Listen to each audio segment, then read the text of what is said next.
Yeah, it's better. See if you can get in. Yeah, I'm going to. Okay. All right, I've muted everybody just for the sake of removing an echo, and we'll talk about decorum in just a second for the way we can make this interactive and maximize that. But first, for our opening prayer. The Lord be with you. Let's pray. Gracious and loving God, we pray that our annual meeting will in fact be a time when our congregation comes together, when you deepen the bonds that we already share and inspire continue to inspire our shared work of continuing in the work of Jesus Christ. Amen. Thank you all for joining us in the online format, which is, well, it's new. So thanks for being open to it. The first thing we have to do in this meeting, as mandated by the diocese, I'm going to put through, let's see, a poll. And the diocese wants us to answer yes or no that our 2021 annual meeting will be an online Zoom parish meeting and votes will be taken electronically. So that should show up on your screen. I really am hoping you'll vote yes. So you just click yes or no. This is the first time I've done a Zoom poll.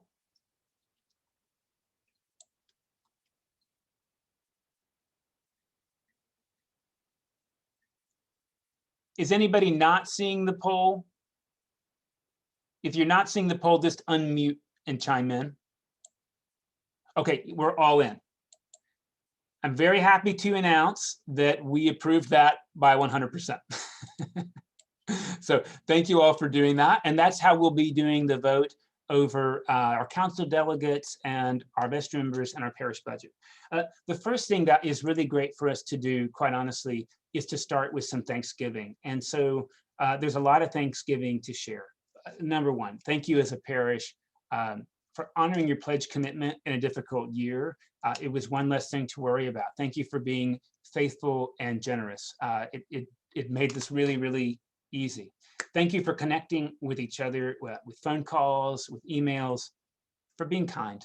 Thank you. Again, it's been a trying year and so grateful for you. A number of people who have been serving in ministry positions get thank yous no matter what, but it's really important to hear that our altar guild was extremely, as always, reliable and faithful, coming in. Even when they weren't comfortable gathering, they would come in on their own and do things like switch the hangings and polish the silver and set out for the Eucharist we were able to have. And that means a whole lot. People like Ken Jurgens and David Whitlock helped all summer long, making sure that we got different voices reading. So, you know, we had this really primitive technology that I was making on my cell phone at the beginning, and we got varied readers, and people continue to be faithful to scheduling lectors and intercessors. And that's a big job that means a lot. Thank you all. You're part of what you're able to enjoy right now through church and even at this meeting. Hats off to people like Bob Ketchum and to Todd Parker, who helped design the streaming service, have a vision for it, know how it should look, and get it up and running. And we have people like Paul Bielski and Hal Snap who help record those services. They make a regular commitment to sit upstairs and do the filming so that the rest of us can stream. So thank you guys. And this is a good time to plug. Hey, if you've ever wondered what would it be like to film a religious service to benefit other people, you can find out and serve the church as well. so if that appeals to you, please let me or Bob know. But it's been a wonderful ministry. It really has. We have, you know, we're just talking about our food distribution, and we have had no problem getting volunteers to do that. It's been lovely. It's been grace-filled, and thank you for showing up and committing to it. It's really, really been wonderful. Hal and Zach have done this amazing job getting our Scout programs running. I mean, this is like the programming we're sponsoring on behalf of youth and children. And we're doing it in a way that's very safe and respectful. And it makes a huge difference to the kids and families involved in Scouts to have a safe place where their kids can continue to learn virtue and to appreciate the outdoors. So thank you all. Huge thank you to our outgoing vestry members. Liz Corley has served an extra year, so she's been on the vestry for 4 years. She stepped in to fill an empty role, and Liz has done such a fantastic job, not only being on vestry, but offering her musical gifts so that we can continue to enjoy beauty and music, along, of course, with Garmin and the choir and Kathy Bigler and Ken Jurgens. Liz, thank you for serving the extra year. Really grateful. And Hal Snap is rolling off vestry as well, having served 3 years, and he's been the junior ward in the last 2. And Hal, thank you. Obviously, these people aren't going anywhere, even though they're stepping off the vestry and have done wonderful work for us. The first business item that we get to do actually is, I'm afraid I set this poll up in the not right way. You might get all 3 at the same time. So let me speak to the first 2 spots, and then we'll discuss the budget. So the first item we need to do business-wise is to approve our new vestry representatives. And just a reminder, the people running for vestry are Susan Manville, Herb Meyer, Jane Flynn, and Zach Worley. They're all running for a 3-year term. And Greg Hausler has graciously agreed to run for a 1-year term to fill an empty spot. And maybe we can snooker Greg into running as well. They're running as a slate, so we're not electing individuals. We're voting yes or no on the whole range. Okay, so that's one poll that you're going to see. I think you're going to get a poll with 3 questions. Another thing we're gathered to do is to approve our representatives to diocesan council. That's in a month. Diocesan council is like a parish annual meeting for the diocese. So the things we'll do there are approve the diocesan budget, which comes to us from multiple committees. Any canonical changes, there aren't any this year. We'll elect positions like the standing committee. There's a representative from the Diocese of Texas on the board of Suwannee. So it's kind of what we do at this level, at the larger level. This year, we have Cindy Roper, who is running for executive board on the diocese. And I'm also running for executive board this year. And so those are some of the works we do. The executive board is kind of like the vestry of the diocese, if that makes sense. So the motion you'll see, Antha Adkins, Ellen Cook, Dee Hicks, and Hal Snap have graciously agreed to represent St. Thomas at the Diocesan Council February 26th and 27th. It's extra gracious because it's an online meeting. So double thank you. It's probably still better than going to Waco, but it's a wonderful thing that you're doing on behalf of the parish. So you'll see that, and again, that's a yes or no as a slate. Okay, that'll come out in the poll in just a second. By the way, none of these motions need seconds because they come from committee. The vestry has already approved these to present to the parish. The third motion, it will be to approve the 2021 parish budget. And so I'm going to invite Mike Keener, our treasurer.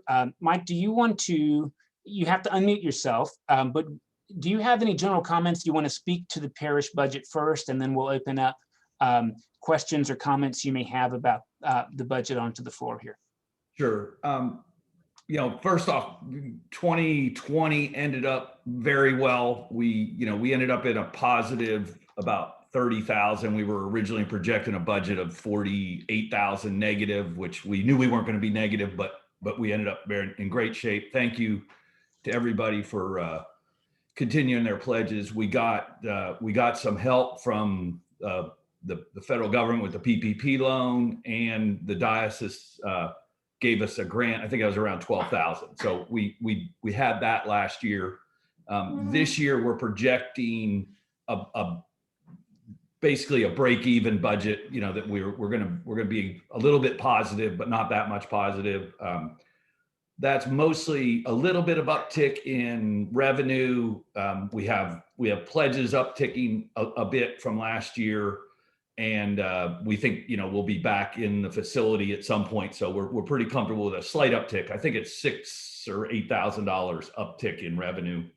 Expenses are going up about 35,000 from actual expenses in 2020. And that really is a reflection of bringing some staff on towards the end of the year and being back in the church and being able to do what we do, right, in the church. So, all in all, we're very, very comfortable where we're looking at in 2021. And we are not counting on an additional PPP loan, which we've already applied for, and we are not counting on any grants from the diocese in those numbers. So we really expect it to be better than it is, than we're budgeting, which is, a hard thing to say sometimes, but we've had a good position. We have got a good cash position heading into the new year, and we're really in good shape. And I don't know, I've done this quite a while. I don't know how many times I've been able to tell you guys that at this meeting that, we're really starting out in really pretty good shape from last year. So. And maybe I can add just a couple of things to what Mike said. We know the diocese is going to offer our diocesan assessment as a grant this court. We know that. They've already said they're going to do that. And that represents about $12,000 a quarter that we pay to the diocese in order to be a supportive parish, right? And reminder, last year we were looking at a little bit of a deficit because we're budgeting to hire somebody to help us be a family minister for children and for youth, and also to help serve in other areas of the church. We did not hire that person because COVID hit right when we were getting applicants.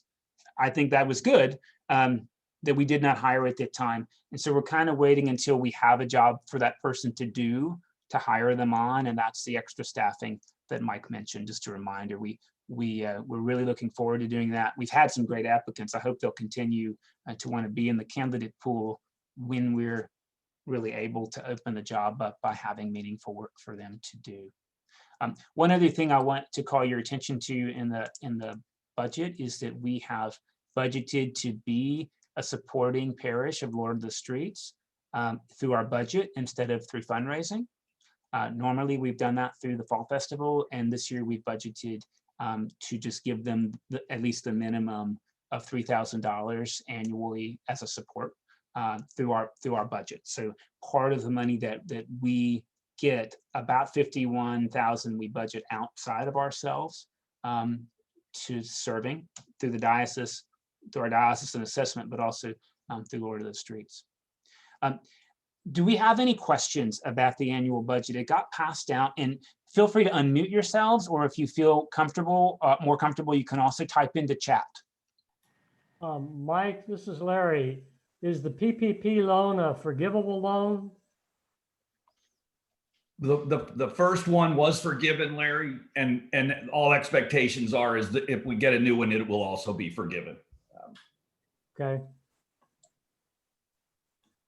Mary Ruth, I saw your hand. That was my question. And how much was the loan for? The first one was for $61,000 and a little bit of change. Thank you. Rini?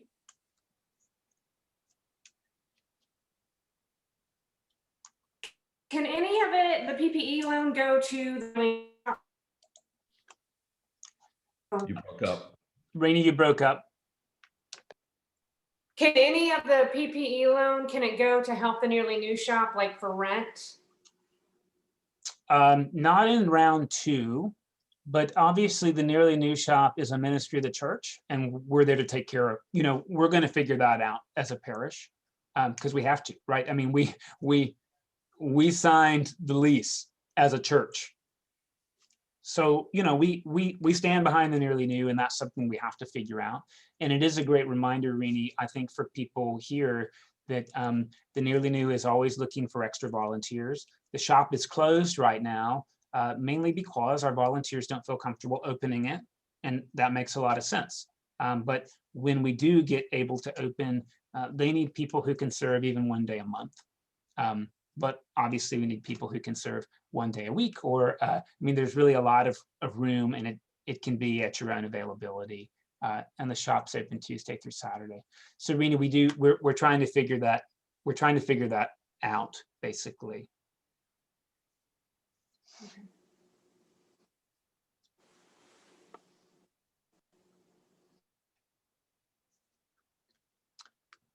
Are there any other questions to the budget? And Lila, we're going to talk about school when we get through with our official business.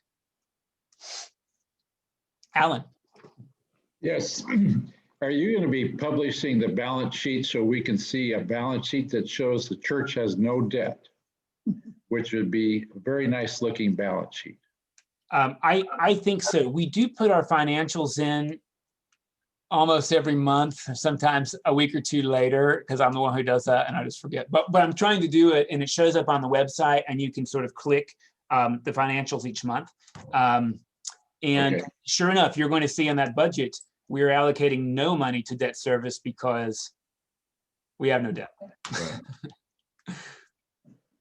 That debt service was running about what, Mike, was it 30 to 40,000 a month or something like that?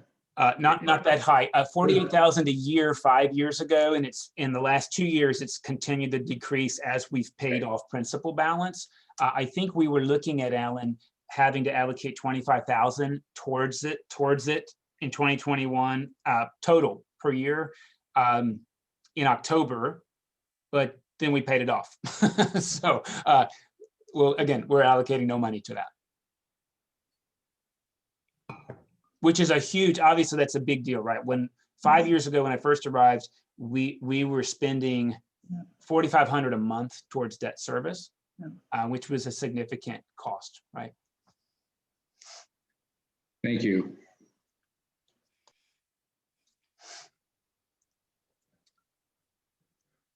Any other Like, do questions?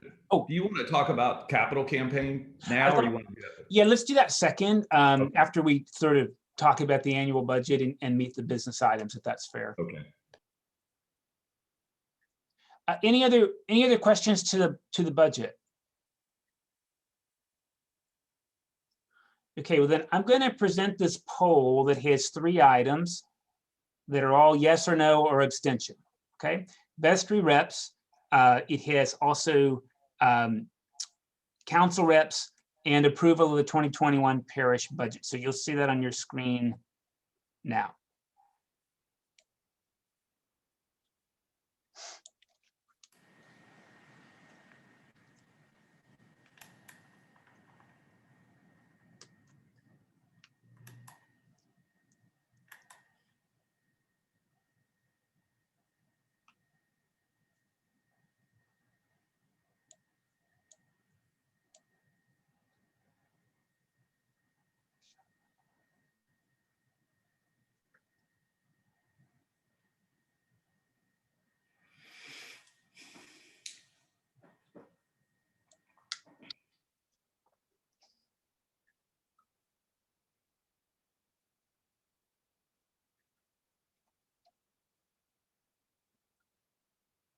Okay. Thank you. So all motions were approved with 100% yes. Thank you. That was easy. Okay, now I think we want to talk about the capital funds and give you an update on how that's going and what's next. And if you were able to get your email on Thursday, I sent you a graph that sort of looks like this. And just the thing to highlight is we ended up with roughly $900,000 pledged. So far, we've received close to $600,000. So we have about about $270,000 left. Now, you saw this in the email on Thursday that we've actually received $120,000 of non-pledged funds, which sort of really means we have $370,000 in extra. Does that make sense? So the first priority your vestry held was to pay off the debt, which we did in December. Thank you. So $540,000 2 years and 3 months ago is now to zero. Thank you. It's incredible. The next pieces we identified as a parish are the sanctuary flooring. And just a reminder that we are not borrowing money to do that. We're not going to do that. Only things we're doing going forward are when we have funds, we do those things, right? Flooring the sanctuary and the narthex. And the other item we identified is the organ. So I want to speak to those two things really briefly. We actually are going to be able to start doing the flooring in the sanctuary late February, early March. We won't finish in time for Easter, but we're really excited to be able to tackle that job while we're still in pandemic mode so that it won't be disruptive. There is an aesthetics committee at the church who is finalizing the aesthetic. The vestry will approve on that when it's done. And again, we can expect the work to start on that towards the end of February, early March. And continuing to pay our capital pledges, me included, is important so that we can finish that goal. The second piece outstanding is, oh, and I should add to you that part of what's been wrapped up in the flooring is also replacement of the lights and the sound system. We have an aging sound system. A number of people, frankly, have difficulty hearing, and with a new floor, we'll also need a different sound system. We do things like Houston Symphony League Bay Area and some other productions. So this is all beneficial, frankly, to being a good community and ministry partner. It's not a high cost, and thank God for Bob Ketchum, who is rigorously designing and researching this, and Herb, who is going to help us get the lights that shine down on the chancel. So that represents another added cost in doing the flooring. We're rolling that together, if that makes sense. And then you see parts of the pipe organ, and remind you that we don't have anything in storage. So we've eliminated completely ongoing storage costs for the organ. Capital funds have not been spent on the organ unless they were designated organ. We continue to collect designated organ funds. Part of what's happening is that we can't install the organ until the floor is done anyway, if that makes sense. So the natural priority is the floor and then the organ. Based on what we're looking at, 3 pledges and people's generosity, we should have funds available through our capital fund drive to tackle the organ as well. That's how it seems. So that's the general start. And that was part of our goal, right? Is to get everything together in one pledge drive instead of piecemealing it out. So this is really, really important. Our digital organ doesn't have a lot of life left in it. And, you know, a few people have talked about this. Some of us have very different feelings about the organ, but you need to know we could not build a pipe organ for the amount of money it will take to install a superior pipe organ. I don't know if that makes sense. If we were going to build a pipe organ, we would spend north of $500,000. For less than that, we'll get an organ that can do twice as much as we were going to build. I don't know if that makes sense, but that's the short of it. And so we have 3 years remaining in pledges for some of us. Some people have paid their pledge completely. Some of us made a 5-year pledge, some made a 3-year pledge. But we've tried to take that into account in what the capital funds money look like that we've sort of reported on. Now let me see if we have questions or comments or strategy about the capital funds. And P.S. This is all grounded in gratitude for your generosity. I mean, this is a huge thing. Kathy? You're on mute. There's a new rule that if you speak on mute, you have to give a $10 donation to the rector's fund. Oh, okay. Yeah, sock drive. What I really wanted to ask is something I'm sure I've been told before. What is the flooring going to be in the sanctuary? It's going to be tile. It's going to be tile, which is going to enhance the organ performance. It's going to enhance the sound. And some people have said, well, that will decrease the intelligibility, not with the new sound system. So we've been able to consult people who do this vocationally, like acoustic engineers, and that's the report. If you've been on Altar Guild or if you've looked at the carpet, you realize that we get wax and oil on the carpet, and there's just no undoing that. So, well, I know the carpet needs to be replaced, but a hard surface just seems cold to me, but I appreciate the education that's going into it and the information gathering. Yeah, as you know, and same thing at home, right? Every flooring solution that we pick has pluses and minuses. And yeah, all of our research indicates that the pluses outnumber the minuses on this, particularly because we're able to work in sections with tile. Moving the pews out, moving them all, that's a tough thing to think about. Susan? Speaking of the pews, there won't be a problem anchoring them to the tile, right? No, in fact, there's bolts that go into the slab right now, and the tiles will be cut around the bolts. John? Will the tile continue into the sacristy? I don't know the answer to that. We'll talk about that, but it certainly will continue into the narthex and the adjoining rooms as well. So it should all be one spot. Yeah. I see Linda waving. Hey, back to the sound and the aesthetics thing. Has anybody looked at carpet runners over the tile between the pews? What would that cost us to add carpet down? They could be attached at the front and run to the front.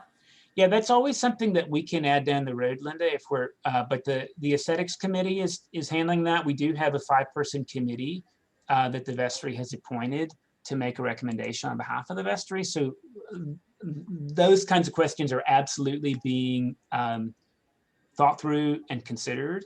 And the great thing, right, is that they also can be added later, you know?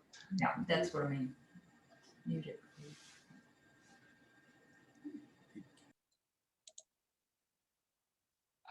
Any other questions about capital funds? Because I may not be able to see somebody's hand. It takes me 2 or 3 screens to see everybody. Mike.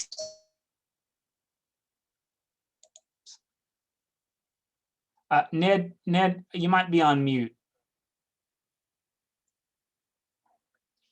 Unmute. Hello. Is there going to be any refurbishing done to the kneelers? Refurbishing is needed, right? I mean, so one of the things that we have to consider is also possibly reupholstering the pews down the road. They're functional right now, so I think for this moment that's not in the capital budget.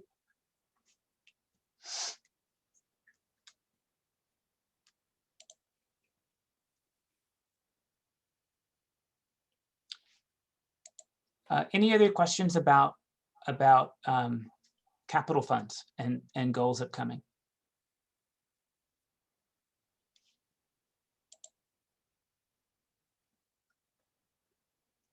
Again, I just have to tell you, I can't thank you enough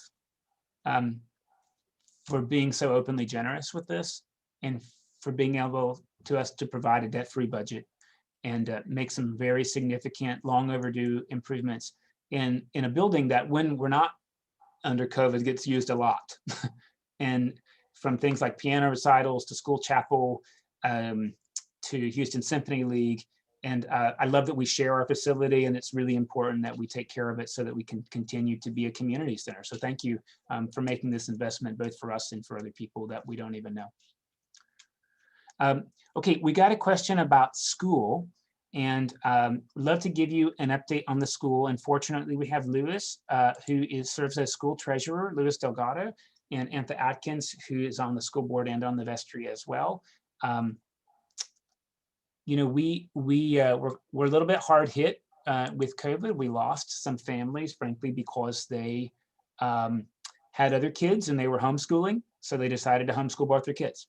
And each one of those kids we replaced with a new kid. So we've been okay. You've heard me say this from the pulpit. We have not had a traceable outbreak of COVID through our school. We've been in session since August.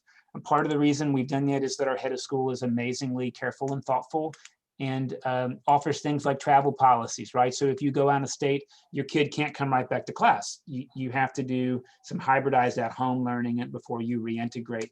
And honestly, that's kept our doors open, incident-free. We know probably that this fall, we might still be in a little bit of a weird public school environment. And what's great is that we've shown ourselves to be a trustworthy and safe place to the community. Otherwise with school, we're looking at not just breaking even this year, but actually retiring a little bit of debt that's been pushed forward. Sometimes what happens in private schools is that you may have a small shortfall and you use next year's tuition to pay this year's bills. That may sound awful, but I would tell you 95% of private schools do it, particularly in lean years. We've done it a few years and we're coming close to getting that totally evened out. So school is running pretty sustainably. The other thing that the school is working hard on that is really great to see is the school has a diversity committee. It has diversity goals and a diversity charter that is based not just on socioeconomics, but on race and religion and other forms of diversity that we're trying to intentionally increase. We sent out to the school community and alums the opportunity to donate money towards scholarships for diversity. And I think we've already collected something like $16,000 in a couple of months on that ask. So the school is moving forward in increasing its diversity intentionally and sustainably, which is really nice to see. Really proud of it. And it's not just a scholarship effort. The school has included diversity education across the curriculum so that kids don't get a lesson once a year. It's a regular part that we have diversity curriculum for our kids. And that's also going home and expanding so that there's things that parents can know about and follow up at home to make a diverse education accessible to our families. I mean, that's really the goal.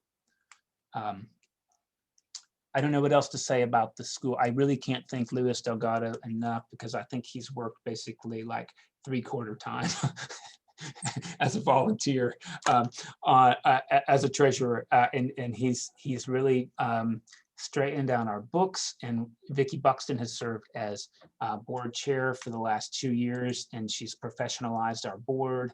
I mean, it's the school, honestly, operationally is in a better place than I've ever seen it in 5.5 years. So it's really good. But you may have questions I didn't cover, and unfortunately, Antha and Luis are here to help.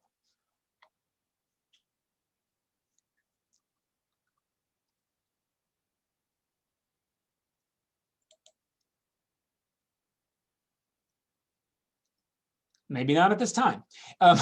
If you do, remember, there's always the chat, and you can put questions in chat to make sure we get it, because I can't see everybody's hand, and sometimes unmuting is a little bit strange.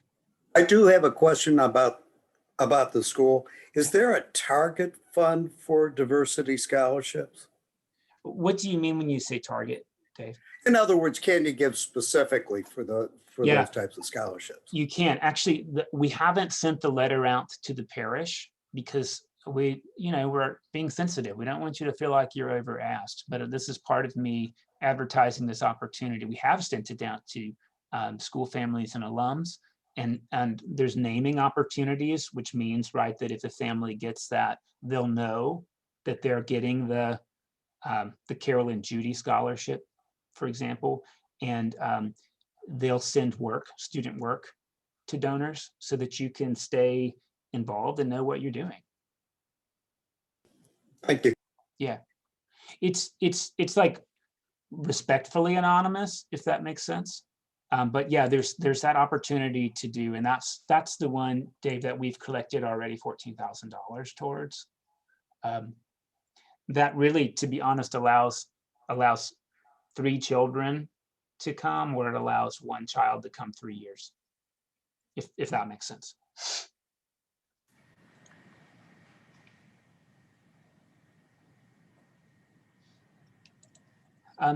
Any other questions about school?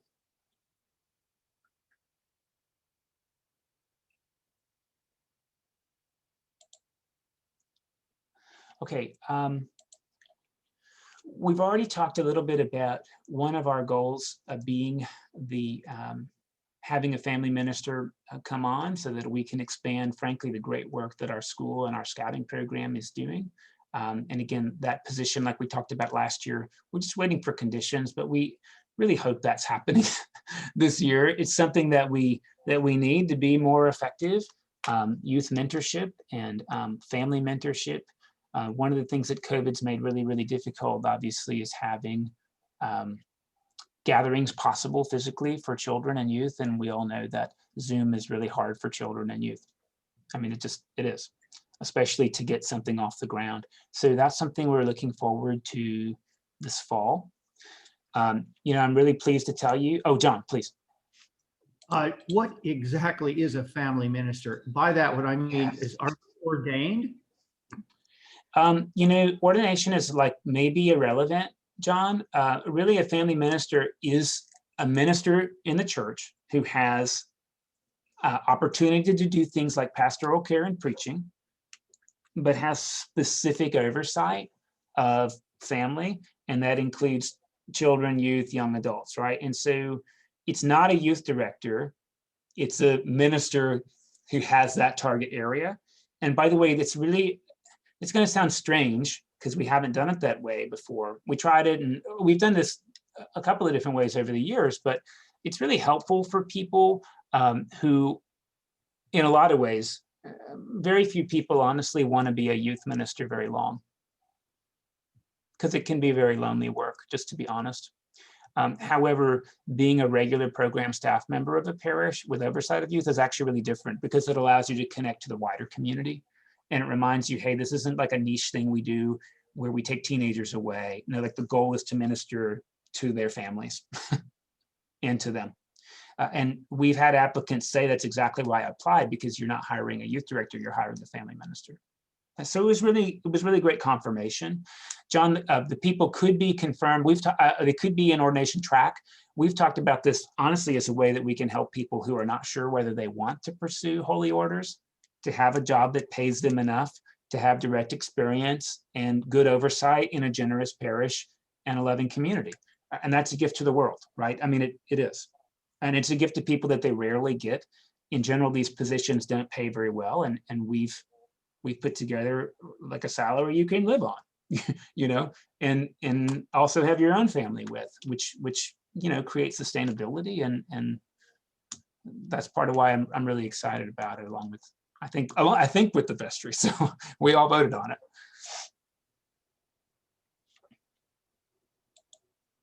When do you anticipate bringing this person on board? Yeah, we've kept moving that target, John, mainly because, part of our goal is to make sure that when they come on, they have work they can do. So to have groups of children and youth is really hard right now. I'm hoping September, and that's reflected in the budget. We've given ourselves some wiggle room. I'm hoping that, although that may be ambitious, so we try to budget for when we can fully deploy somebody, that we know that's the variable, and that will likely be later than sooner, if that makes sense. But it wouldn't make sense for us to hire a full-time program person right now, I can tell you, because we don't have full-time work. And I don't know, I just don't think that's good for either person. There's nothing worse than being underemployed.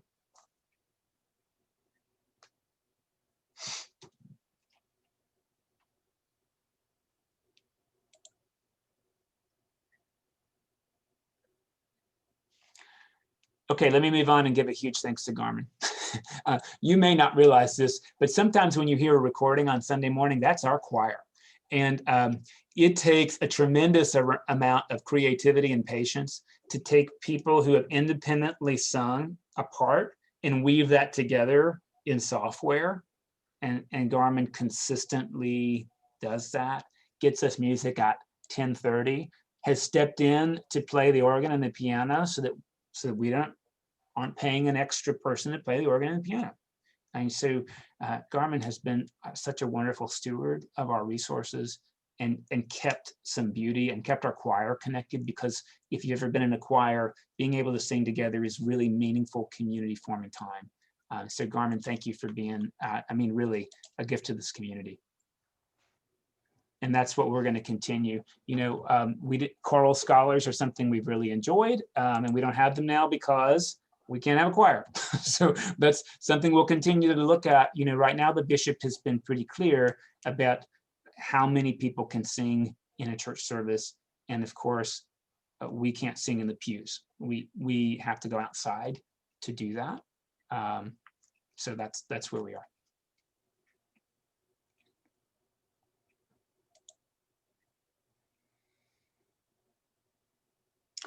Okay, maybe one last thing that's just good to introduce a year in advance. That's kind of like a thing we haven't done here in a long, long time. So I am celebrating 5.5 years here at St. Thomas, which is kind of hard for my brain to compute. And that means I'll be taking a sabbatical next year. So that means I'll be gone for 3 months. And this is a really wonderful thing. Some of you have never had a priest go on sabbatical. The good news is the diocese requires us to do it so that honestly, we don't have things like clergy burnout, and so that we can come back like interested in some things that we didn't have time to do. So I'm just throwing it out there because next summer I'm planning on being gone for 4 months, 3.5 months. And applying for some grants that will offer me some opportunities to do some frankly strange travel throughout the world. I'm hoping I get them. The Lilly Foundation has them. So we'll know in middle of the year if those grants come, but I'm going either way. And that's something that we all get to look forward to, is some clergy rest and renewal. Yeah. Thanks in advance, Dee. You do plan to come back? Of course. Yeah. Actually, what's a great thing is the granting opportunity realizes that many priests leave after their sabbatical. This is true. Many priests use their sabbatical looking for another job. So if you get a grant, you're agreeing to stay another full year in ministry at a minimum. To me, the point of the sabbatical is to stay and serve more renewed and refreshed. And you guys might want a break from me anyway, but you only get a couple months off. But no, that's the point, is just, to be able to serve more deeply and to serve better. You guys, I hope I can speak to this. I mean, what more could I ask for? I'm not actually sure why you're as generous as you are, but I appreciate it. I mean, really, in all aspects. You're great people to serve with. So I didn't have any wanderlust.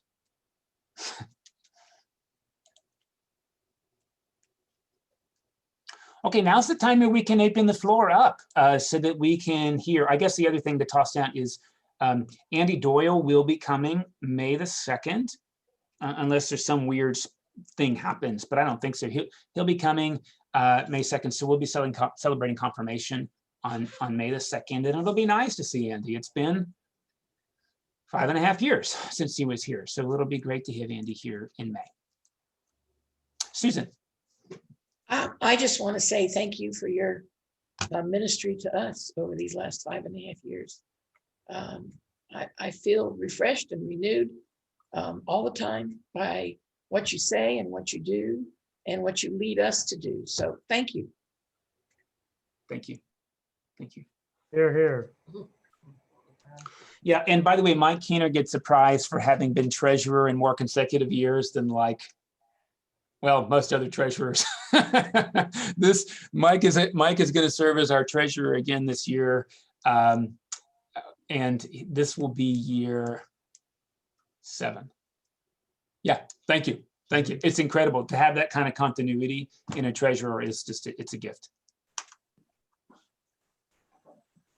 Okay, are there things that would be helpful for you? Things that you're wondering about that we can spend, our wrapping up minutes together as a parish? I mean, maybe you want to hear that we'd love to have a fall festival, and we just have to, figure out what kind of festival we can offer. And we're trying to take that seriously, right? And to be safe. So we're working on that. John? Some time back, we talked about an endowment. Has there been any discussion about that in recent years, if you will? So, John, we talked about that as a potential goal for the capital campaign, and it didn't show up as something in our focus groups that we wanted to pledge toward. Obviously, having an endowment would be fantastic. So remembering the church in your will is a great way to help see that happen. There is a board, a national network of endowed Episcopal parishes that has a lot of benefits to it, actually being a part of, including some management and networking. And right now we don't have an endowment, like we have 0. And parishes that have them obviously can do really creative things with ministry and maintenance that really just help money enhance mission. So, you know, that I always think it's great when people contribute to that, but we haven't said that's like, here's the program and here's how you do it. It's just something to be mindful of, that we can do that if you choose.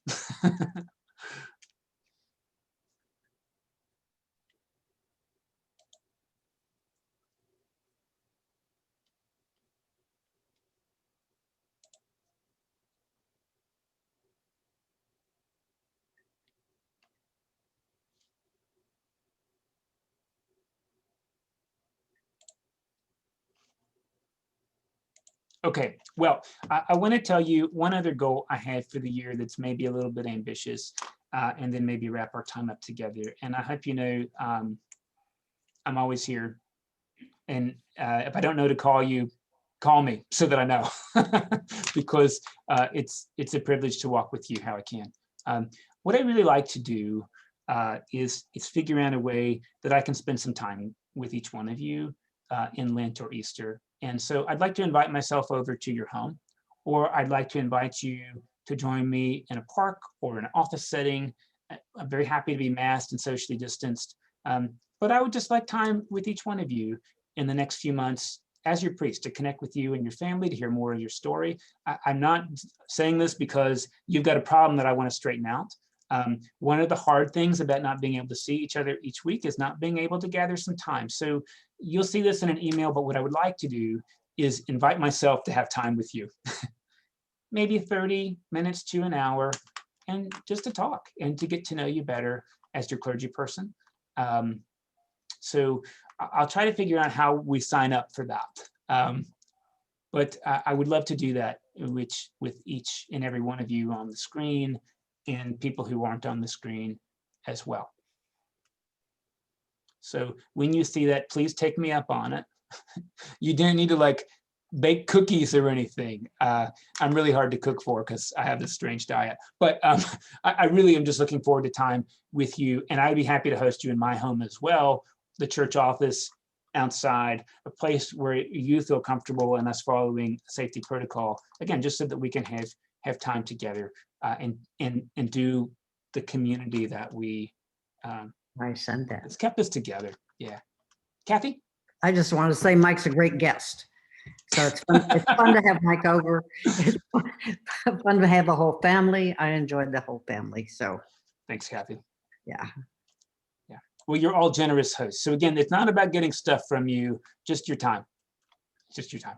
So please think about that. And by the way, you don't have to wait till you see an announcement. You can say, hey, Mike, you talked about that annual meeting. When are you available in the next couple of weeks? And I'd be really grateful for that follow-up from you.